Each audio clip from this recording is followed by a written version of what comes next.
కూటమి ప్రభుత్వం అధికారం చేపట్టి దాదాపు 90 రోజులు పూర్తవుతుంది. ఈ 90 రోజుల్లో పరిపాలన ఏ విధంగా ఉంది సార్? చాలా బాబు గారి పాలన, కూటమి పాలన రాష్ట్ర పురోగతిలో శరవేగంగా అడుగులు ముందుకేస్తున్నటువంటి నేపథ్యంలో ప్రజలందరూ కూడా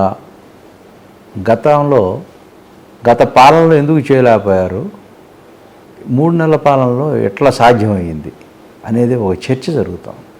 చాలా అద్భుతమైనటువంటి చర్చ.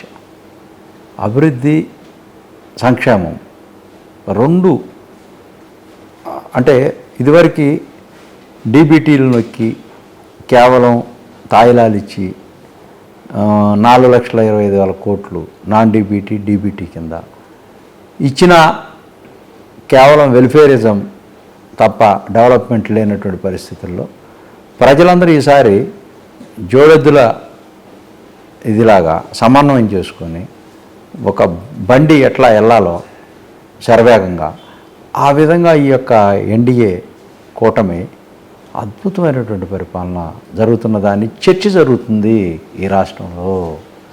దాని మీద ఎంత చర్చ అంటే ఒక విజనరీ, ఒక అడ్మినిస్ట్రేటర్, ఒక G5 స్వర్ణ యుగంలోకి తీసుకెళ్ళేటువంటి వ్యక్తి, ఒక 45 ఇయర్స్ ఇండస్ట్రీ, దాదాపుగా 15 సంవత్సరాల ముఖ్యమంత్రి అనుభవం ఈ రాష్ట్రానికి అవసరం అనేది కరెక్ట్గా జనం అసెస్ చేసినటువంటి ఆ యొక్క లీడర్షిప్ ఎమర్జ్ అయినటువంటి సందర్భంలో చంద్రబాబు నాయుడు గారి యొక్క రూపంలో ఈ పేద ప్రజలకి హక్కును చేర్చుకునేటువంటి కార్యక్రమం చాలా అద్భుతంగా పనిచేస్తుంది. ఇంకొక అంశం మీకు ఏం చెప్పాలి తెలుసా?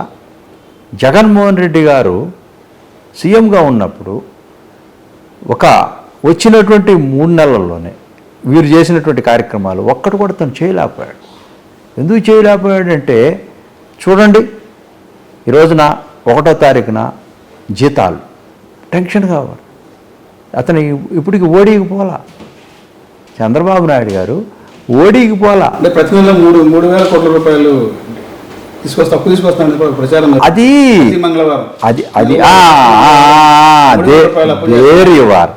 ప్రతి మంగళవారం చేస్తున్నాడనేది దట్ ఈజ్ నాట్ ఎవిడెన్స్, ఎథెటిక్ కాదు. అది వాళ్ళు బ్లూ మీడియాలో సాక్షి పేపర్ను పెట్టి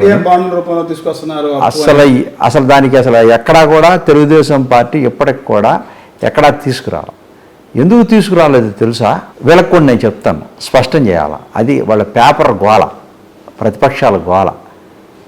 ప్రతి నెల మనకి రిటర్న్స్ వస్తాయి గవర్నమెంట్కి, కొన్ని కోట్ల రూపాయలు వస్తుంటాయి.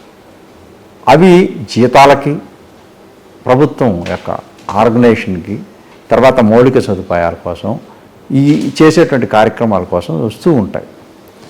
ఇవన్నీ కూడా ఒక అంశం అయితే, జగన్మోహన్ రెడ్డి గారు 8 లక్షల కోట్ల రూపాయలు అప్పులు చేసి మొత్తం 13 లక్షలు చేస్తే, దాంట్లో 4 లక్షల కోట్ల రూపాయలు డీబీటీ కింద వేస్తే దాన్ని నువ్వు అప్పుడు బటన్ నొక్కి డైరెక్ట్గా ట్రాన్స్ఫర్ చేసావు. నాన్ డీబీటీ కింద కూడా ట్రాన్స్ఫర్ చేసావు. నువ్వు నొక్కేసినటువంటి 8 లక్షల కోట్ల రూపాయల సంగతి, బొక్కేసిన సంగతి ఎవరికి చెప్పవు. అన్ని అప్పులు ఉన్నటువంటి పరిస్థితుల్లో నుంచి ఇప్పుడు చంద్రబాబు నాయుడు గారు, నువ్వు అప్పుడు అభివృద్ధి చేయలేకపోయావు, ఇప్పుడు శరవేగంగా వాలంటీర్స్ లేకుండా వితౌట్ వాలంటీర్స్ నువ్వేం చెప్పావు? పోతద్దంలో చూపించావు. వాలంటీర్ లేకపోతే అసలు వ్యవస్థే లేదని చెప్పావు. ఇప్పుడు వితౌట్ వాలంటీర్స్ గ్రామ సచివాలయాన్ని బేస్ చేసుకొని గవర్నమెంట్ అఫీషియల్స్తోనే 1వ తారీఖున 1 అవర్లోనే 98% పెన్షన్స్ ఇచ్చినటువంటి చరిత్ర ఎవరిదేనంటే చంద్రబాబు నాయుడు గారు. పాలన దాన్ని ఏ విధంగా అన్నాం, ఇస్తాం. ఎందుకు ఇస్తాం? వాళ్ళకి ఏ విధంగా చేయాలని ఒక ప్రణాళికను రూపొందిస్తున్నాం. వాళ్ళని ఎట్లా ఉపయోగించుకోవాలా. ఇదివరకు ఏం చేశారో తెలుసా? పర్సనల్ లైఫ్లోకి వచ్చి, ఇంటికి వచ్చి తలుపు తట్టి, మీరు ఏంటి, మీ ఇంట్లో ఏముంటుంది, మీ వారు ఎవరి దగ్గర ఉంటున్నారు, లేకపోతే ఇల్లీగల్ కాంటాక్ట్స్ ఏంటి అని డేటా తీయటం వల్లే ఈ ప్రజలందరూ కూడా చేత్కరించుకున్నారు.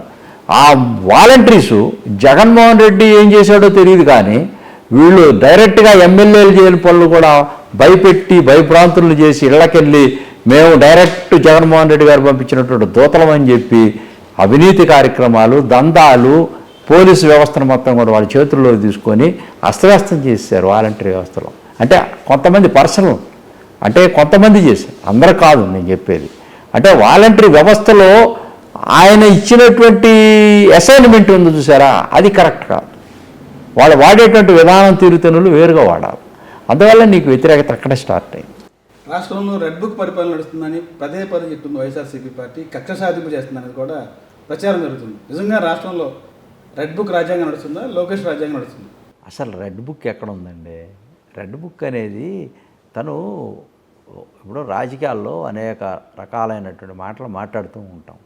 మాట్లాడేటువంటి నేపథ్యంలో ఒక సంకేతం, అంటే కార్యకర్తలని సమాయత్తం చేయటం కోసం, వాళ్ళలో ఒక ధైర్యాన్ని నింపటం కోసం మేము కూడా మీ అందరికి కూడా ఆదరువుగా ఉంటాం.